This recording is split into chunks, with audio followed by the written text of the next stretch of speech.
Chapter 5. Advice from a Caterpillar. The Caterpillar and Alice looked at each other for some time in silence. At last the Caterpillar took the hookah out of its mouth and addressed her in a languid, sleepy voice. "Who are you?" said the Caterpillar. This was not an encouraging opening for a conversation. Alice replied rather shyly. I hardly know, sir, just at present. At least I know who I was when I got up this morning, but I think I must have been changed several times since then." "What do you mean by that?" said the Caterpillar sternly. "Explain yourself." "I can't explain myself, I'm afraid, sir, said Alice. because I'm not myself, you see." "I don't see," said the Caterpillar. "I'm afraid I can't put it more clearly, Alice replied very politely. for I can't understand it myself to begin with, and being so many different sizes in a day is very confusing." "It isn't," said the Caterpillar. "Well, perhaps you haven't found it so yet, said Alice. but when you have to turn into a chrysalis, you will some day, you know, and then after that into a butterfly, I should think you'll feel it a little queer, won't you?" "Not a bit," said the Caterpillar. "Well, perhaps your feelings may be different. said Alice. All I know is, it would feel very queer to me." "You? said the Caterpillar contemptuously. Who are you?" Which brought them back again to the beginning of the conversation. Alice felt a little irritated at the Caterpillar's making such very short remarks, and she drew herself up and said very gravely, "I think you ought to tell me who you are, first." "Why?" said the Caterpillar. Here was another puzzling question, and as Alice could not think of any good reason, and as the Caterpillar seemed to be in a very unpleasant state of mind, she turned away. "Come back," the Caterpillar called after her. "I've something important to say." This sounded promising, certainly. Alice turned and came back again. "Keep your temper," said the Caterpillar. "Is that all?" said Alice, swallowing down her anger as well as she could. "No," said the Caterpillar. Alice thought she might as well wait, as she had nothing else to do, and perhaps after all it might tell her something worth hearing. For some minutes it puffed away without speaking, but at last it unfolded its arms, took the hookah out of its mouth again, and said, "So you think you're changed, do you?" "I'm afraid I am, sir. said Alice. I can't remember things as I used, and I don't keep the same size for 10 minutes together." "Can't remember what things?" said the Caterpillar. "Well, I've tried to say, 'How doth the little busy bee,' but it all came different." Alice replied in a very melancholy voice. "Repeat. You are old, Father William," said the Caterpillar. Alice folded her hands and began. "You are old, Father William," the young man said, "and your hair has become very white, and yet you incessantly stand on your head. Do you think, at your age, it is right?" "In my youth," Father William replied to his son, "I feared it might injure the brain. But now that I'm perfectly sure I have none, why, I do it again and again." "You are old," said the youth, "as I mentioned before, and have grown most uncommonly fat. Yet you turned a back somersault in at the door. Pray, what is the reason of that?" "In my youth," said the sage, as he shook his grey locks, "I kept all my limbs very supple. By the use of this ointment, 1 shilling the box. Allow me to sell you a couple?" "You are old," said the youth, "and your jaws are too weak for anything tougher than suet. Yet you finished the goose, with the bones in the beak. Pray, how did you manage to do it?"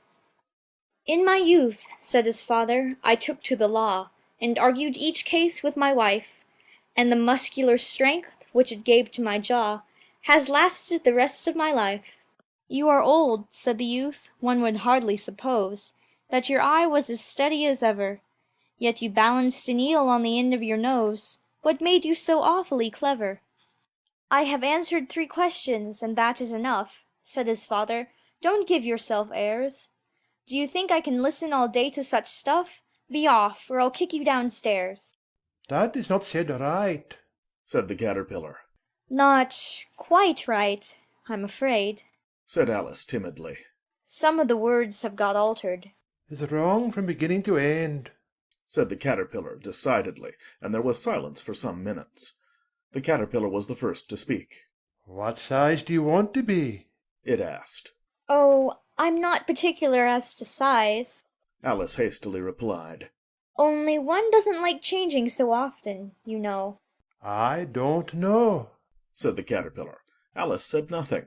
She had never been so much contradicted in her life before, and she felt that she was losing her temper. Are you content now? Said the caterpillar. Well, I should like to be a little larger, sir, if you wouldn't mind. Said Alice. 3 inches is such a wretched height to be. It is a very good height indeed. Said the caterpillar angrily, rearing itself upright as it spoke. It was exactly 3 inches high. But I'm not used to it. Pleaded poor Alice in a piteous tone, and she thought of herself. I wish the creatures wouldn't be so easily offended. You'll get used to it in time. Said the caterpillar, and it put the hookah into its mouth and began smoking again. This time Alice waited patiently until it chose to speak again. In a minute or two the caterpillar took the hookah out of its mouth and yawned once or twice and shook itself. Then it got down off the mushroom and crawled away in the grass, merely remarking as it went, One side will make you grow taller, and the other side will make you grow shorter. One side of what? The other side of what? thought Alice to herself. Of the mushroom. Said the caterpillar, just as if she had asked it aloud, and in another moment it was out of sight. Alice remained looking thoughtfully at the mushroom for a minute, trying to make out which were the two sides of it, and as it was perfectly round, she found this a very difficult question. However, at last she stretched her arms round it as far as they would go, and broke off a bit of the edge with each hand. And now, which is which? She said to herself, and nibbled a little of the right-hand bit to try the effect. The next moment she felt a violent blow underneath her chin. It had struck her foot. She was a good deal frightened by this very sudden change, but she felt that there was no time to be lost, as she was shrinking rapidly, so she set to work at once to eat some of the other bit. Her chin was pressed so closely against her foot that there was hardly room to open her mouth, but she did it at last, and managed to swallow a morsel of the left-hand bit. Come, my head's free at last. Said Alice in a tone of delight, which changed into alarm in another moment when she found that her shoulders were nowhere to be found. All she could see when she looked down was an immense length of neck, which seemed to rise like a stalk out of a sea of green leaves that lay far below her. What can all that green stuff be? Said Alice. And where have my shoulders got to? And oh, my poor hands, how is it I can't see you?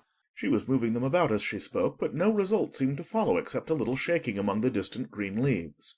As there seemed to be no chance of getting her hands up to her head, she tried to get her head down to them, and was delighted to find that her neck would bend about easily in any direction, like a serpent. She had just succeeded in curving it down into a graceful zigzag, and was going to dive in among the leaves, which she found to be nothing but the tops of the trees under which she had been wandering, when a sharp hiss made her draw back in a hurry. A large pigeon had flown into her face, and was beating her violently with its wings. "Serpent!" Screamed the pigeon. I'm not a serpent. Said Alice indignantly. Let me alone. "Serpent, I say again." Repeated the pigeon, but in a more subdued tone, and added with a kind of sob, "I've tried every way, and nothing seems to suit them." I haven't the least idea what you're talking about. Said Alice. "I've tried the roots of trees, and I've tried banks, and I've tried hedges, The pigeon went on without attending to her. but those serpents, there's no pleasing them." Alice was more and more puzzled, but she thought there was no use in saying anything more till the pigeon had finished. "As if it wasn't trouble enough hatching the eggs. Said the pigeon. But I must be on the lookout for serpents night and day. Why, I haven't had a wink of sleep these 3 weeks." I'm very sorry you've been annoyed. Said Alice, who was beginning to see its meaning. "And just as I'd taken the highest tree in the wood, Continued the pigeon, raising its voice to a shriek.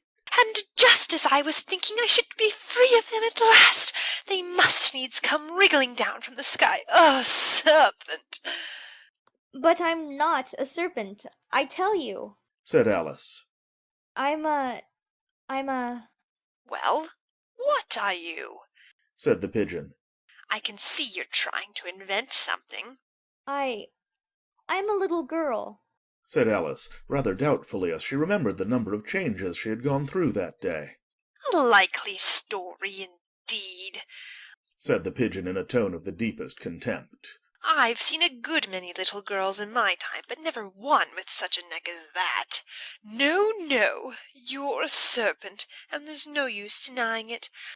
I suppose you'll be telling me next that you never tasted an egg." I have tasted eggs, certainly. said Alice, who was a very truthful child. But little girls eat eggs quite as much as serpents do, you know. "I don't believe it. Said the pigeon.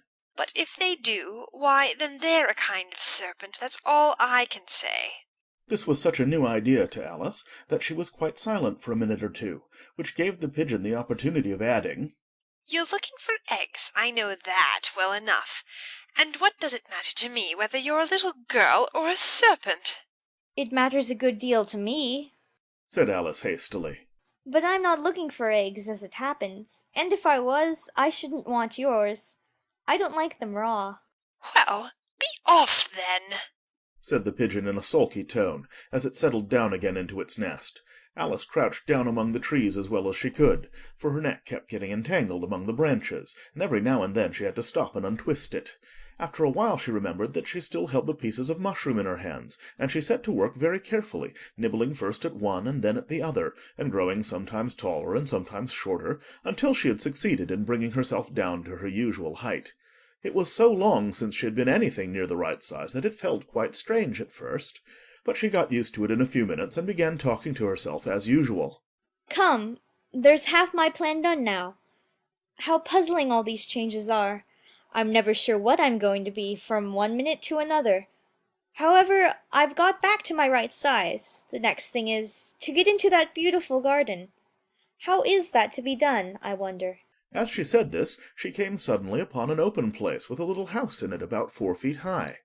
Whoever lives there, thought Alice. It'll never do to come upon them this size.